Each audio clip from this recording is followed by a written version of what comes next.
નમસ્કાર, star India TV ન્યૂઝમાં આપનું હાર્દિક સ્વાગત છે। આપ જોઈ રહ્યા છો સ્ટાર ઇન્ડિયા ટીવી ન્યૂઝ, સત્યની વાતે સત્યની સાથે। ફૂડ સેફ્ટી ઓફિસર્સની ટીમ થકી દાહોદ જિલ્લામાં ખાણીપીણી, નાસ્તા, ફરસાણની દુકાનો, હોટલો તેમજ લારીઓમાં ચેકિંગ હાથ ધરાયો। દાહોદ જિલ્લામાં ચોમાસા ઋતુ દરમિયાન થતા સિઝનલ રોગો તેમજ પાણીજન્ય રોગોને ધ્યાન રાખી ખોરાક અને ઔષધ નિયમન તંત્ર ફૂડ સેફ્ટી ઓફિસરોની ટીમ દ્વારા તારીખ 3/7/2024 થી 5/7/2024 દરમિયાન દાહોદ જિલ્લામાં આવેલ ખાણીપીણી, નાસ્તા, ફરસાણની દુકાનો, હોટલો તેમજ લારીઓની ચેકિંગ કામગીરી હાથ ધરવામાં આવી હતી। જિલ્લા સેવા સદન દાહોદના ડેઝિગ્નેટેડ ઓફિસર શ્રી વી.ડી. રાણા તેમજ વડી કચેરી ગાંધીનગરની સૂચના મુજબ ફૂડ સેફ્ટી ઓફિસરોની ટીમ દ્વારા ખાસ કરીને હોટલોના કિચનોના સાફ સફાઈ અંગેનું સઘન ચેકિંગ કરવામાં આવ્યું હતું।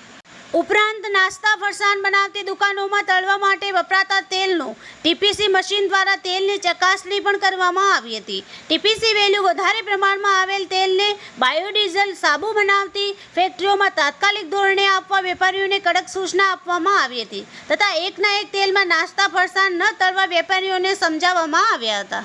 આ ચેકિંગ દરમિયાન દાહોદ સહિત અન્ય તાલુકાઓમાં પણ સઘન ચેકિંગ હાથ ધરી હોટલ, ભોજનાલય, નાસ્તા, ફરસાણોની દુકાનો, ગરબાડા, ઘાંગરડી, લીમખેડા તેમજ ઝાલોદમાં મળીને કુલ 10 જેટલી પેઢીઓની તપાસ કરવામાં આવી હતી। આ ચેકિંગ દરમિયાન જે પેઢીમાં સાફ સફાઈ જોવા મળે ન હતી તેવી પેઢીઓમાં ઇમ્પ્રુવમેન્ટ નોટિસ આપવામાં આવી હતી। આવી કુલ 9 હોટલોમાં ઇમ્પ્રુવમેન્ટ નોટિસ આપવામાં આવી છે। ઇમ્પ્રુવમેન્ટ નોટિસ આપી જેથી 14 દિવસની અંદર સુધારો ન કરવામાં આવે તો તે પેઢીઓના FSSAI લાયસન્સ સસ્પેન્ડ કરવામાં આવશે। આ તપાસ દરમિયાન ફૂડ સેફ્ટી ઓફિસરોની ટીમ દ્વારા કુલ 36 તૈયાર ખોરાક તેમજ રો મટીરિયલના નમૂના લઈ લેબોરેટરીમાં તપાસ માટે મોકલી આપવામાં આવ્યા છે।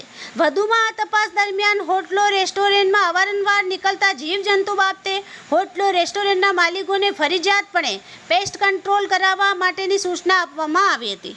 Star India TV news Dahod reporter Kishorsinh Solanki, જિલ્લા દાહોદ।